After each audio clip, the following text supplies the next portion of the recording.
Assalamualaikum warahmatullahi wabarakatuh. Bagaimana kabar kalian pada hari ini? Semoga kalian semua selalu sehat ya. Hari ini kita akan belajar teknologi pendidikan, materi tentang pola pengembangan dan pemanfaatan media pembelajaran di sekolah. Untuk yang pertama, Ibu akan menjelaskan terlebih dahulu mengenai pengembangan media pembelajaran.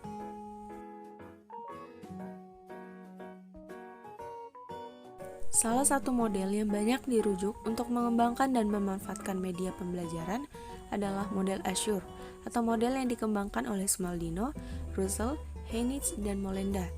Azure merupakan akronim dari Analysis Learner Characteristic atau analisis karakteristik pembelajar, State Perform Objective, merumuskan kompetensi, Select Method, Media and Materials, memilih metode media dan bahan ajar, Utilize teknologi media and materials, pemanfaatan media, teknologi dan bahan ajar, require learner participation, melibatkan partisipasi pembelajar, dan evaluate and revise atau evaluasi dan revisi. Analisis karakteristik pembelajar. Langkah pertama dalam mendesain pembelajaran adalah menganalisis karakteristik pembelajar untuk dihubungkan dengan kompetensi. Jadi, ada bagian penting untuk dipertimbangkan dalam menganalisis karakteristik pembelajar. Bagian penting untuk dipertimbangkan dibagi menjadi 3 bagian, yaitu karakteristik umum yang mencakup deskripsi kelas secara keseluruhan termasuk umur, tingkat, gender, dan latar belakang. Yang kedua, pengetahuan atau kompetensi prasyarat yang menggambarkan jenis kemampuan, keterampilan, atau kompetensi yang harus dimiliki oleh pembelajar sebelum pembelajaran. Yang ketiga, gaya belajar yang dimiliki pembelajar termasuk kesukaan atau kebiasaan belajar yang biasa dialami.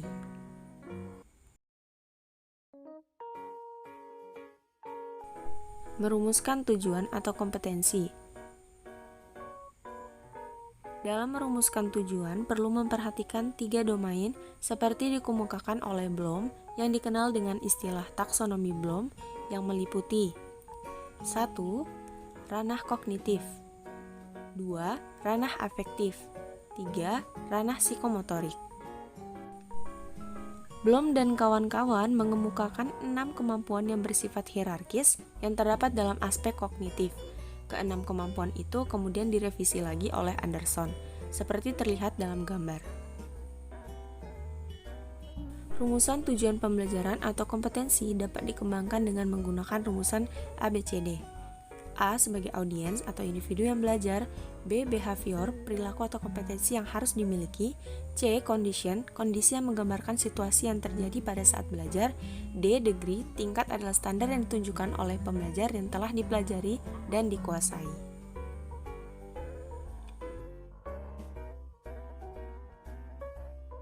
Memilih metode, media, dan bahan ajar. Tugas utama yang harus diselesaikan adalah menggambarkan semua strategi, media dan teknologi, serta bahan ajar yang paling esensial dalam pembelajaran.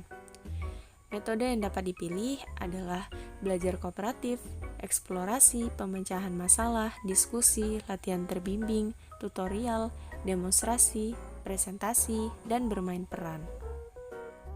Pemanfaatan media, teknologi, dan bahan ajar. Bagian ini mencakup langkah untuk menentukan peranan instruktur, pendidik, atau pengembang sebagai guru untuk memanfaatkan media, teknologi, dan bahan ajar untuk membantu peserta didik mencapai tujuan, di mana dalam pemanfaatannya dapat dilakukan melalui proses 5P, yang mana preview, tinjau meninjau media, teknologi, dan bahan ajar, prepare, menyediakan media, teknologi, dan bahan ajar, prepare environment, persiapkan lingkungan belajar yang memadai, prepare the learners, persiapkan pembelajar, bagaimana melibatkan pembelajar sepenuhnya dalam pelaksanaan pembelajaran, prepare the learning experience, persiapan pengalaman belajar yang mencakup kondisi dan strategi pembelajaran. Melibatkan partisipasi pembelajar dengan aktivitas. Untuk menciptakan pembelajaran efektif, keterlibatan pembelajar dalam proses pembelajaran sangatlah diperlukan. Ada beberapa contoh aktivitas yang dapat diterapkan. saat proses pembelajaran. Potongan kertas berwarna-warni, musik instrumen, tugas mandiri, mendongeng, sumbang saran, berpikir kritis, teamwork, refleksi, membuat sketsa, menulis puisi, field trip, maupun respon pada peristiwa. Evaluasi dan revisi. Setelah melaksanakan pembelajaran, sangat penting untuk melakukan evaluasi untuk mengetahui dampak dari pelaksanaan pembelajaran terhadap prestasi belajar siswa. Dalam melakukan evaluasi dan revisi, perlu mempertimbangkan beberapa tahapan.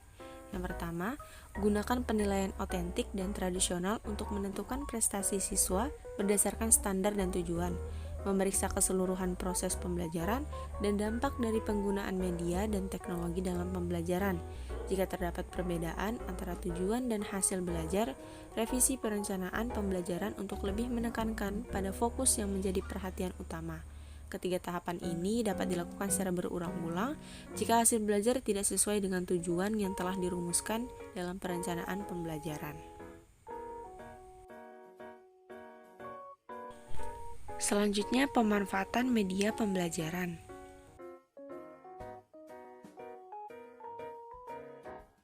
Pemanfaatan tumbuhan sebagai media sederhana. Ada sejumlah alasan penting yang menjadikan tumbuhan dapat dijadikan media sederhana dalam menjelaskan sejumlah materi pelajaran. Pertama, pengintegrasian materi lokal, meningkatkan daya tarik mata ajaran IPA, peningkatan kesadaran tentang lingkungan hidup yang sehat, pengenalan dan penghargaan adanya berbagai keanekaragaman sumber daya alam hayati di Indonesia, dan meningkatkan kreativitas maupun imajinasi peserta didik. Memanfaatkan barang bekas, bahan, dan peralatan sederhana sebagai media pembelajaran. Ada beberapa contoh pembuatan media sederhana dari barang bekas, seperti membuat barang-barang berguna, membuat hiasan dalam bentuk wajah, ataupun membuat sandiwara boneka. Panduan memanfaatkan komputer atau praktek membuat media sederhana, internet, dan PowerPoint. Yang pertama, hidupkan komputer dengan menekan tombol on, membuka internet dan mencetak informasi, membuat PowerPoint. Media sederhana yang dimaksud seperti pembuatan media potongan kertas, strip story, speed reading card, stick figure, papan kantong, maupun flashcard. Pola pemanfaatan media pembelajaran. Yang pertama, pemanfaatan media dalam situasi kelas atau yang dikenal sebagai classroom setting. Pola ini media dimanfaatkan untuk menunjang tercapainya tujuan tertentu dan penggunanya dipadukan dengan proses belajar mengajar dalam situasi kelas. Ada 3 hal yang harus pendidik perhatikan dalam merencanakan pemanfaatan media. Yang pertama, tujuan yang akan dicapai dalam pembelajaran, materi pembelajaran yang mendukung tujuan pembelajaran, serta strategi belajar mengajar yang sesuai dengan tujuan pembelajaran. Dalam konteks ini, media harus praktis, ekonomis, mudah untuk digunakan, atau user-friendly. Yang kedua, pemanfaatan media di luar situasi kelas dapat dibedakan menjadi 2 kelompok utama. Yang pertama, pemanfaatan media secara bebas, ialah media yang digunakan tidak diharuskan kepada pemakai tertentu dan tidak ada kontrol maupun pengawasan pada pembuat atau pengelola media. Pemakai menggunakan menurut kebutuhan masing-masing dan menggunakannya secara perorangan. Contohnya, pemakaian kaset dalam belajar bahasa, pemanfaatan program siaran radio pendidikan, dan penggunaan media online untuk melihat video tutorial. Pemanfaatan media secara terkontrol ialah serangkaian kegiatan yang diatur secara sistematik untuk mencapai tujuan pembelajaran yang telah ditentukan. Biasanya peserta didik diatur dalam kelompok-kelompok belajar. Setiap kelompok diketuai oleh pemimpin kelompok dan disupervisi oleh seorang tutor. Sebelum memanfaatkan media, tujuan pembelajaran yang akan dicapai ditentukan terlebih dahulu. Contohnya, pemanfaatan program siaran radio untuk penataran guru, ular tangga sebagai media pembelajaran, penggunaan LCD dan layar sebagai media pembelajaran. Pola pemanfaatan media pembelajaran berdasarkan jumlah audiens. Pemanfaatan media secara perorangan, kelompok, atau massal. Media dapat digunakan secara perorangan, artinya media itu digunakan oleh satu orang saja. Media dapat digunakan secara berkelompok. Kelompok itu dapat berupa kelompok kecil dengan anggota 2-8 orang. Media yang digunakan secara berkelompok harus memenuhi beberapa persyaratan. Yang pertama, suara yang disajikan oleh media itu harus cukup keras sehingga semua anggota kelompok dapat mendengarnya. Gambar atau tulisan dalam media itu harus cukup besar sehingga dapat dilihat oleh semua anggota kelompok itu. Perlu ada alat penyaji yang dapat memperkeras suara dan membesarkan gambar. Media juga dapat digunakan secara massal. Orang yang jumlahnya puluhan, ratusan, bahkan ribuan dapat menggunakan media itu secara bersama-sama.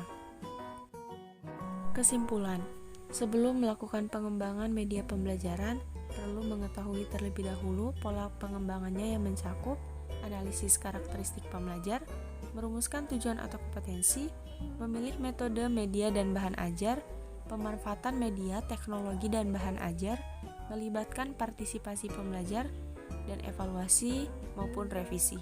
Keenam komponen tersebut dalam bahasa Inggris disingkat menjadi Assure. Dalam memanfaatkan media pembelajaran, perlu memperhatikan media sederhana seperti pemanfaatan tumbuhan sebagai media pembelajaran, memanfaatkan barang bekas, bahan, dan peralatan sederhana sebagai media pembelajaran. Selain itu, guru hendaknya mencoba menggunakan peralatan atau teknologi sederhana, seperti belajar menggunakan komputer atau laptop, menggunakan PowerPoint, dan berbagai media sederhana lainnya.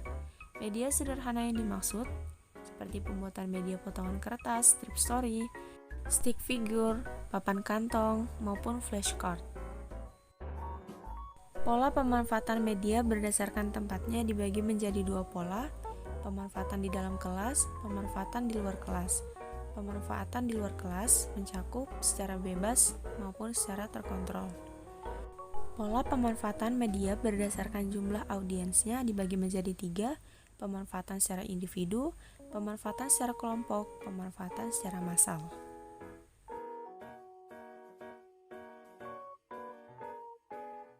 Baik, cukup sekian materi mengenai pola pengembangan dan pemanfaatan media pembelajaran di sekolah.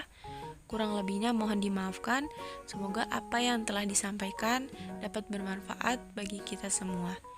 Wallahul muwaffiq ila aqwamit thoriq. Wassalamualaikum warahmatullahi wabarakatuh.